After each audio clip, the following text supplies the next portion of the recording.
Thanks for tuning in again this week, ladies and gentlemen, as we continue in our study of the book of Revelation. Last week we saw Jesus open the first 6 seals of the 7-sealed book. Today we will begin in Revelation chapter 7, called the Interlude. In other words, instead of continuing on with the 7th seal, we have a short time out as God sends messengers out to seal the servants of God on their forehead.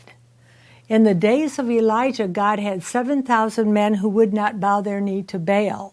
During the first half of the tribulation, God has 144,000 Jewish witnesses who will not bow their knees to evil. They are sealed on their foreheads so they will not be hurt during the trumpet judgments. Later, the Antichrist seals his own followers on their foreheads too. Stay tuned. It's the 21st century, the end of man's dominion of planet Earth. What time is it on God's time clock? The paradigm is changing. It's time for the judgment of the nations. It's time for the return of the Lord. It's time for Understanding the End of the Age with Theresa Garcia. Theresa teaches end-time truths line upon line from the Word of God. As the Church of Jesus Christ prepares for our finest hour, join Theresa in studying and understanding the end of the age. I'm Theresa Garcia. Thanks for tuning in again this week, ladies and gentlemen. As we continue in our series on the book of Revelation, we are calling this series Revelation Chapter and Verse. We begin today in Revelation chapter 7. This chapter is one of several interludes or parenthetical passages. In other words, the Holy Spirit, instead of continuing on to the 7th seal, remember we had the first 6 seals last week, he's going to take us in a totally different direction as we talk about the sealing of the 144,000. Then in chapter 8, we will talk about the 7th seal. So let's open our Bibles to Revelation chapter 7. Before we begin reading, when it says the 4 corners of the earth, what it really means is the 4 directions, north, south, east, and west. After these things, I saw 4 angels standing at the 4 corners of the earth, holding the 4 winds of the earth, that the wind should not blow on the earth, on the sea, or on any tree. Now, in effect, the action has stopped. But why? Because another angel or messenger with an associate is going to come and seal the 144,000. Now, most commentators say these are 2 heavenly angels. Perry Stone says they could be Elijah and the other witness from Revelation 11. I tend to agree with Perry Stone on that, but of course we can't be sure. Just remember the word angel can also mean messenger. And I saw another angel or messenger ascending from the east, having the seal of the living God. And he cried with a loud voice to the 4 angels, to whom it was granted to harm the earth and the sea, saying, Do not harm the earth, the sea, or the trees, till we have sealed the servants of our God on their foreheads. Now let's listen to a comment about what part of the earth is in play from the Numerical Bible. This is in preparation, remember, for the 144,000 going throughout at least the revived Roman Empire and probably the whole world, with the good news that Messiah is coming soon to establish his earthly kingdom. The Numerical Bible says this: The Roman Empire has indeed long been extinct, both in the West and in the East. Yet the voice of prophecy clearly assures us that it must be existing at the time of the end, when, because of the words of the little horn, judgment comes down upon it, in Daniel 7:11. The 19th chapter of Revelation unites with the book of Daniel in this testimony. For it is when the Lord appears that the beast is seen along with the kings of the earth, arrayed in opposition against him. Thus it is plain that the Roman Empire must be existent at the end. It has yet, therefore, to rise again. Nothing can be much plainer than the fact that the Roman Empire will revive again. Of course, we're living the time when it has. Today it is called the Union for the Mediterranean. It includes the Islamic Arab nations and the European Union and Israel. But first, the Jews have to be sealed. Verse 4.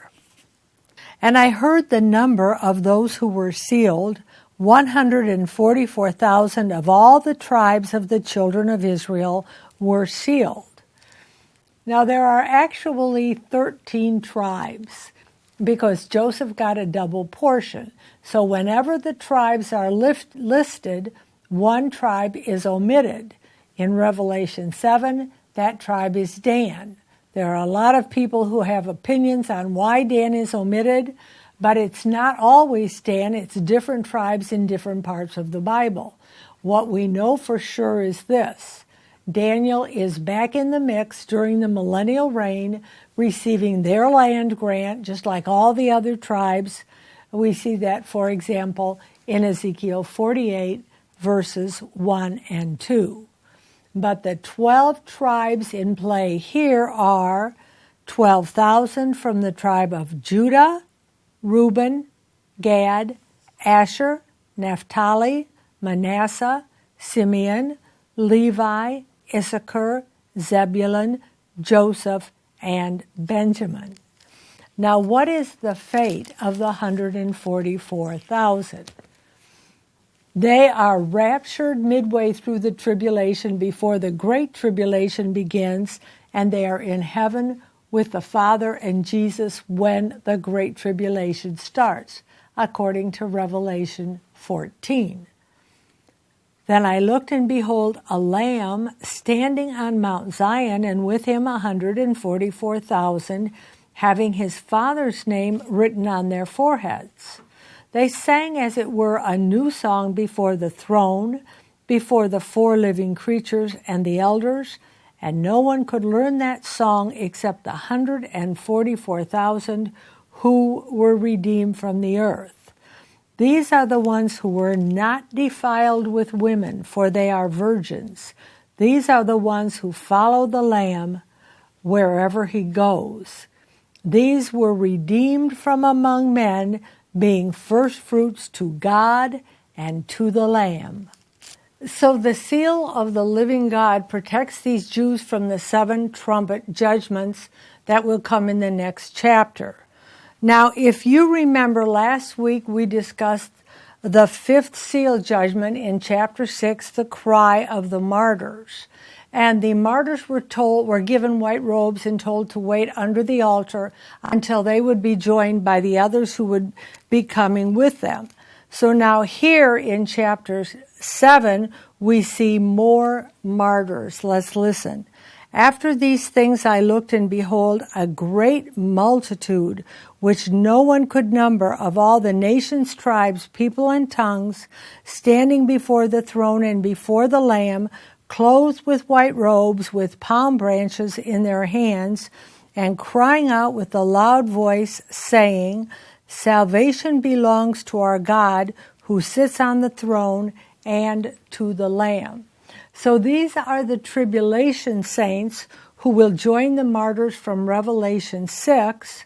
They died during the tribulation, and we're going to find out in a minute that they are in heaven because of their works.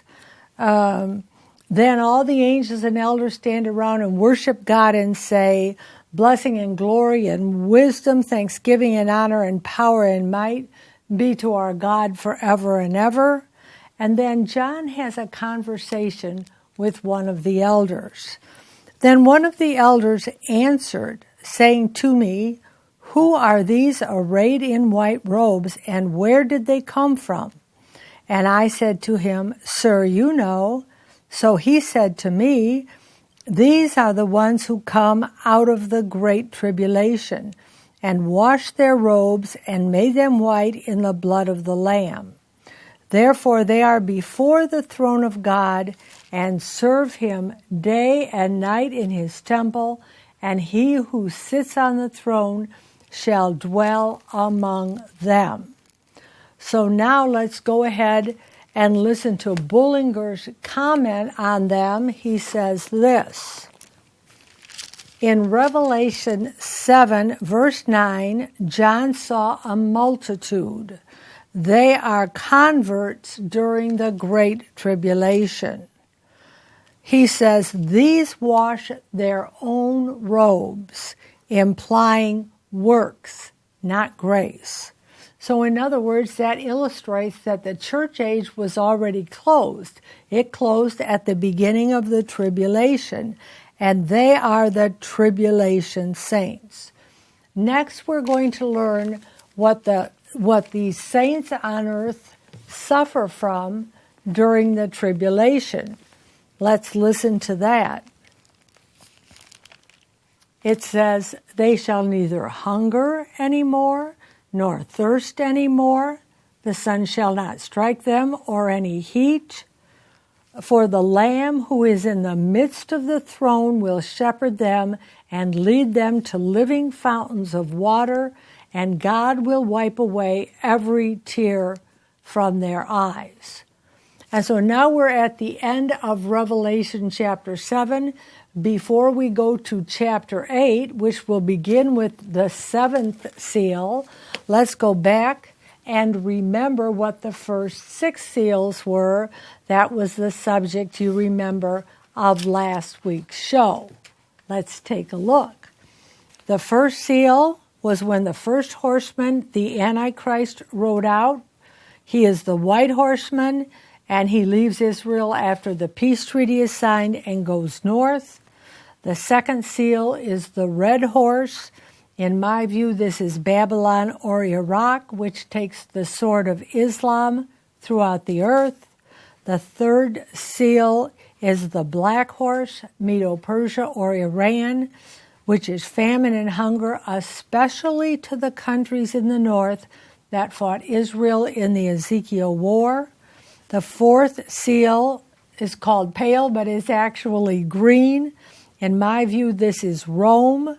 Rome is given power over a fourth of the earth, the death and hell covenant with Israel, and kill with war, hunger, beasts of the earth. Green probably represents the Green Party. The fifth seal, the cry of the martyrs. The sixth seal, cosmic disturbances. Now we come to chapter 8. When the seventh seal is broken by Jesus in heaven, it unfurls the seven trumpet judgments. But first there is silence for a half hour. When Jesus, opened the seventh seal, there was silence in heaven for about half an hour, and I saw the seven angels who stand before God, and to them were given seven trumpets. Now imagine how dramatic this scene is. In heaven, where the four living creatures around the throne have been saying, Holy, holy, holy Lord God Almighty, for eons of ages, way before earth was ever created, are now silent. Likewise, everyone else is silent. We're there, but we're new, so we probably don't even move a muscle as we see this silence in heaven. And then we're going to see an angel with a trumpet, and he's seen, or with a censer, and he seems to be standing in the office of a high priest. So Dake in his Bible plus Perry Stone say this could be Jesus. I would agree. Let's listen. Then another angel having a gold censer came and stood at the altar. He was given much incense, that he should offer it up with the prayers of all the saints upon the golden altar which is before the throne. and the smoke of the incense with the prayers of the saints ascended before God from the angel's hand. Then the angel takes the censer and fills it with fire from the altar and crashes it to the earth, and it affects a third part of the earth. Then the angel took the censer, filled it with fire from the altar, and threw it to the earth, and there were noises, thunderings, lightnings, and an earthquake. So the 7 angels who had the 7 trumpets prepared themselves to sound. The first 4 trumpet judgments affect nature only, and in my view, in the view of many commentators, they affect a third part of the earth. The revived Roman Empire is a fourth part of the earth, according to Revelation 6, verse 8. Therefore, this is affecting the revived Roman Empire, plus probably Russia, and in my view, Iran. All those together are about a third part of the earth. Let's listen to several sources say that a third part of the earth is in play. First of all, Mike Bickle. The trumpet judgments are limited to 1/3. This is highlighted 12 times. Over and over it says it is 1/3. The reason that it is important to know only 1/3 is affected is because they are warnings of more to come. That is the idea. There is more to come, and there is yet time for unbelievers to respond. The first 4 trumpets punish the Antichrist empire by destroying their natural resources.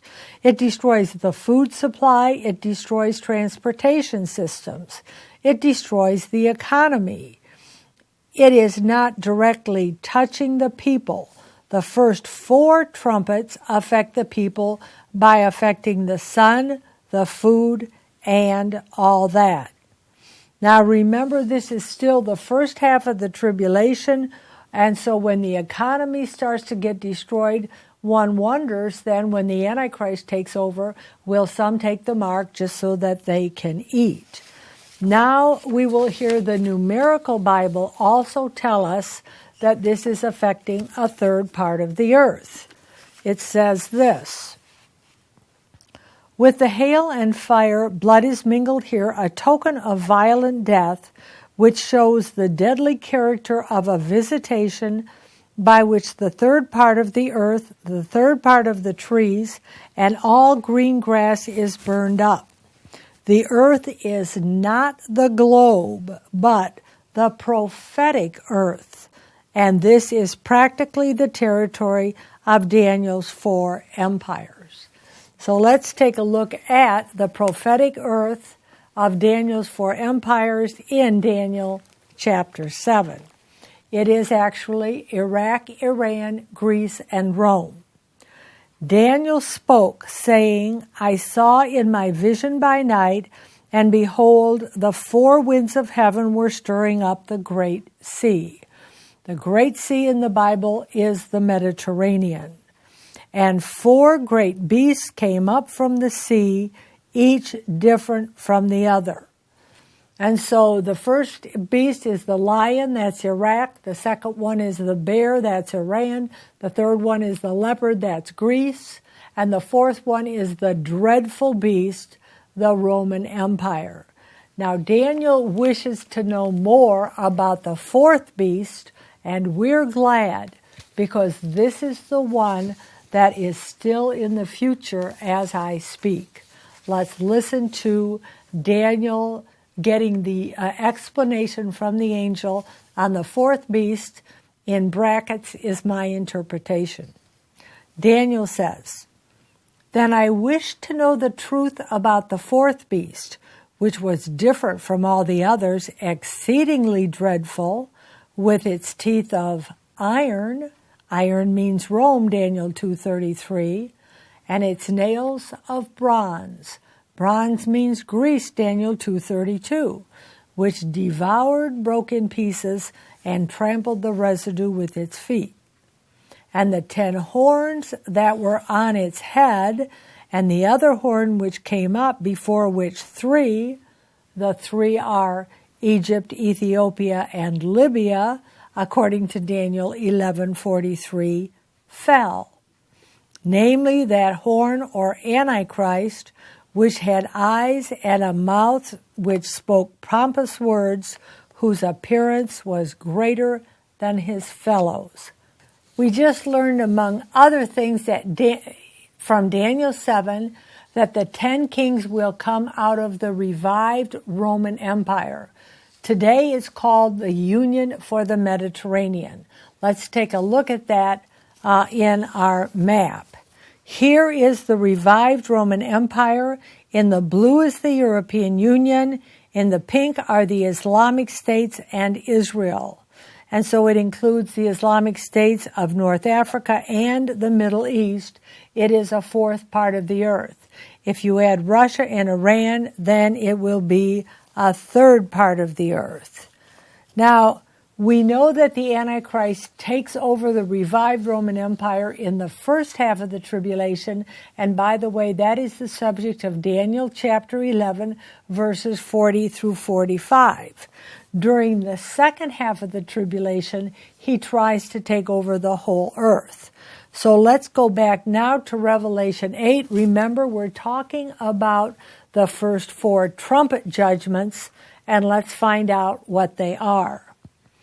The first angel sounded, and there followed hail and fire mingled with blood, and they were cast upon the earth, and the third part of the trees was burned up, and all the green grass was burned up. And the second angel sounded, and as it were a great mountain burning with fire was cast into the sea, maybe a meteor or an asteroid, and a third part of the sea became blood. And the third part of the creatures which were in the sea and had life died, and the third part of the ships were destroyed. And the third angel sounded, and there fell a great star from heaven, burning as it were a lamp, and it fell upon the third part of the rivers and upon the fountains of waters. And the name of the star is called Wormwood.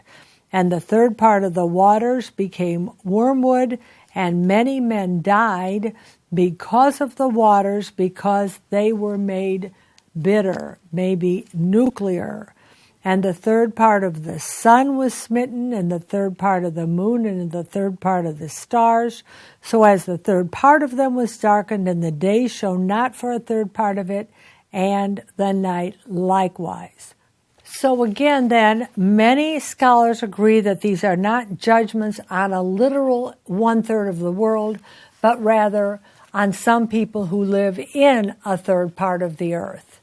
Then Revelation 8:13 introduces us to the final 3 trumpet judgments called the 3 woes.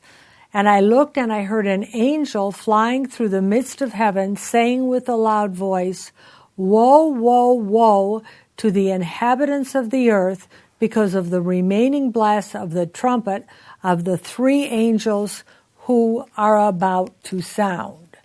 So now I'm going to introduce you to the 3 woes, a woe being an exclamation of grief. Let's take a look. The first woe is the release of Apollyon, a Grecian demonic prince, and his demon locusts. The second woe is the release of the 4 evil demon princes that are bound at the river Euphrates, and with them comes the 200 million man army. And then the third woe is the casting of Satan, the prince of the power of the air, to earth. And when he is cast to earth, then his demons are cast down with him. And so when we get to the end of the woes, the 3 woes, we will then be in the middle of the tribulation. They are the final 3 judgments of the first half. We will be right back. You may now order Theresa's 12-part Bible study on the book of Daniel, entitled Daniel in the Light of Revelation. This includes the 12-part DVD series and a teaching outline for each chapter, a 12-question test for each chapter, plus the answer key. Also, copies of the charts, graphs, and prophecies used on the screen. This Bible study is not copyrighted and may be reproduced for your church, Bible school, cell group, or other use. In Daniel 12:4, he was told to seal the book until the time of the end. It is now the time of the end, and we've been given valuable information by Daniel about what is going to happen. To order the Bible study, Daniel, in the Light of Revelation, send $39 to Theresa Garcia Ministry, P.O. Box 494, Columbia, Illinois, 62236. Or call 618-281-3291 with your Visa or MasterCard, or order online at teresagarciaministry.com. You may also purchase Theresa's book on the End Times from the Hidden Final Edition at $4 off the regular price when you order Daniel in the Light of Revelation. To include this book in your order, send $51 to Theresa Garcia Ministry, P.O. Box 494, Columbia, Illinois, 62236. Or call 618-281-3291 or order online at teresagarciaministry.com. And thank you for including your tax-deductible donation when you order.